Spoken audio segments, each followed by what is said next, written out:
Pour la première fois en 100 ans, le tunnel du Mont-Royal voit la lumière du jour. C'est ici, en plein centre-ville, où passaient les trains de banlieue de Deux-Montagnes et de Mascouche, que le REM circulera en 2022. À coups de marteau-piqueur, une centaine de mètres de l'ancienne arche en béton du tunnel sont en train d'être démolis pour faire place à la nouvelle station McGill du train électrique. Ça va être à peu près l'équivalent d'une bâtisse de 3 étages qui va être bâtie sous McGill College, qui va faire en sorte que c'est une station complètement souterraine dont les accès vont être via le métro et via le Centre Eaton Montréal Trust. Un chantier du REM parmi une vingtaine en cours dans la région de Montréal. Le secteur le plus avancé est sur la rive sud, à Brossard. La branche sud sera d'ailleurs la première à être inaugurée, possiblement dès la fin 2021.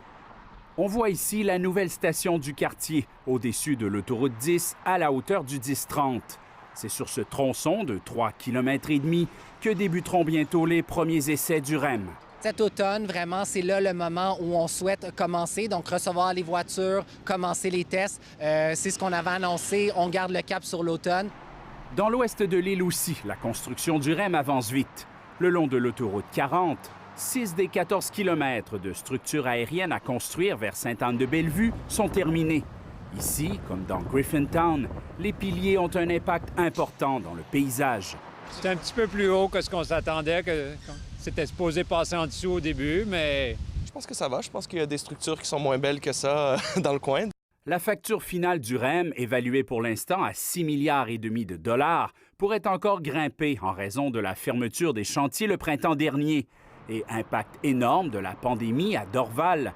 Aéroport de Montréal, qui paie sa propre gare, a perdu tellement d'argent qu'il demande 600 millions de dollars des gouvernements pour pouvoir aller de l'avant. Nous, l'objectif, c'est de partir prochainement le tunnelier pour justement atteindre l'aéroport. Il faut savoir que pour nous, cette station-là de l'aéroport de Montréal, elle est très importante. C'est une liaison qui est attendue. Les effets de la pandémie nuisent aussi beaucoup au transport collectif et ont donné un élan au télétravail.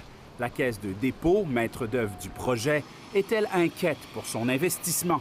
Quand on regarde cette perspective-là à long terme, justement sur plusieurs dizaines d'années, 50 ans, peut-être même jusqu'à 100 ans, le REM demeure un projet structurant qui doit se faire. Immense atout pour les usagers de la région, certes, mais ce n'est pas à court terme que le REM remplira le bas de laine des Québécois. Ici Jean-Sébastien Cloutier, Radio-Canada, Montréal.